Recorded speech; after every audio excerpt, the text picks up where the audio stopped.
तुमने मेरे बारे में बहुत अच्छा लिखा है थॉमस, तुम्हें क्या इनाम चाहिए? थॉमस ने उत्तर दिया, बस आप प्रभु।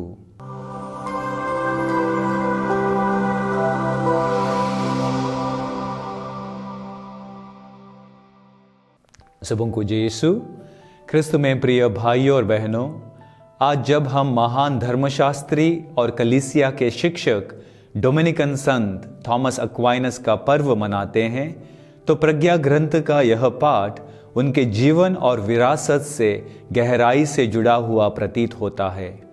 यह पाठ प्रज्ञा के सर्वोच्च मूल्य, इसके दिव्य स्रोत और इसके परिवर्तनकारी प्रभाव पर जोर देता है। 4 विषयों पर हम मनन चिंतन करें। सबसे पहला, प्रज्ञा का वरदान। प्रज्ञा ग्रंथ की शुरुआत इन शब्दों से होती है, मैंने प्रार्थना की और मुझे विवेक प्राप्त हुआ, मैंने ईश्वर को पुकारा और मुझे प्रज्ञा की आत्मा प्राप्त हुई। संत थॉमस ने इस सत्य को अपने जीवन में जिया। उनकी प्रज्ञा की अडिग खोज हमेशा प्रार्थना और विनम्रता में जड़ित थी। वे समझते थे कि सच्ची प्रज्ञा केवल बौद्धिक नहीं बल्कि ईश्वर का वरदान है। संत थॉमस के लिए प्रज्ञा अपने आप में एक अंत नहीं थी बल्कि ईश्वर के और निकट जाने का एक साधन थी। उनकी रचनाएं, विशेष रूप से सुम्मा थियोलॉजिका, उनसे गहन ईश्वर संबंध का परिणाम थी।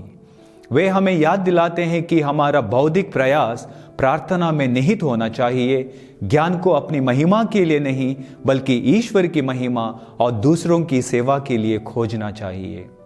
दूसरा विषय, प्रज्ञा धन से बढ़कर है। पाठ आगे कहता है, मैंने उसे राजगद्दी और सिंहासन से बढ़कर माना और उसे धन दौलत से बढ़कर समझा। संत थॉमस ने इस संगति को अपने जीवन में जिया। अपनी बौद्धिक क्षमता और ख्याति के बावजूद वे नम्र और ईश्वर केंद्रित बने रहे। एक बार प्रभु यीशु ने उनसे कहा, तुमने मेरे बारे में बहुत अच्छा लिखा है थॉमस, तुम्हें क्या इनाम चाहिए? थॉमस ने उत्तर दिया, बस आप प्रभु। यह वैराग्य हमें अपनी प्राथमिकताओं की जांच करने के लिए चुनौती देता है। क्या हम ईश्वर की प्रज्ञा को सबसे अधिक महत्व देते हैं या सांसारिक चीजों में उलझे रहते हैं? तीसरा विषय, प्रज्ञा को साझा करना। पद संख्या 15 और 16 कहते हैं, ईश्वर मुझे यह वरदान दें कि मैं वही बोलूं जो वह चाहता है और अपने वरदानों के लिए योग्य विचार कर सकूं। संत थॉमस ने इसे अपने शिक्षण, प्रचार और लेखन के माध्यम से जिया। वे मानते थे कि प्रज्ञा एक ऐसा उपहार है जिसे साझा करना चाहिए, ना कि केवल अपने पास रखना।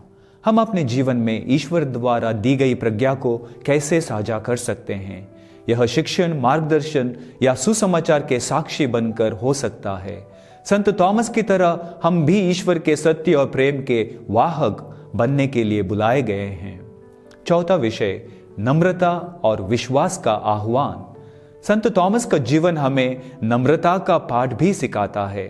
अपनी गहन बुद्धिमत्ता के बावजूद उन्होंने मानव समझ की सीमाओं को स्वीकार किया।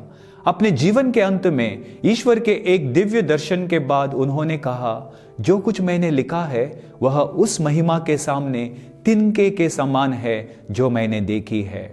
यह नम्रता हमें ईश्वर की प्रज्ञा में विश्वास करने के लिए आमंत्रित करती है, भले ही हम उनकी योजनाओं को पूरी तरह ना समझें। यह हमें अपनी बुद्धि और इच्छा को ईश्वर को समर्पित करने के लिए प्रेरित करती है, यह जानते हुए कि उनकी प्रज्ञा सर्वोच्च है। अंत में आज जब हम संत थॉमस एक्वाइनस का सम्मान करते हैं, तो आइए हम उनकी प्रज्ञा के प्रेम, उनकी नम्रता और ईश्वर के सत्य को साझा करने के उनके उत्साह का अनुकरण करें। हम प्रज्ञा को अपनी महिमा के लिए नहीं बल्कि ईश्वर के लिए खोजें और उसे एक उपहार के रूप में संजोएं और साझा करें।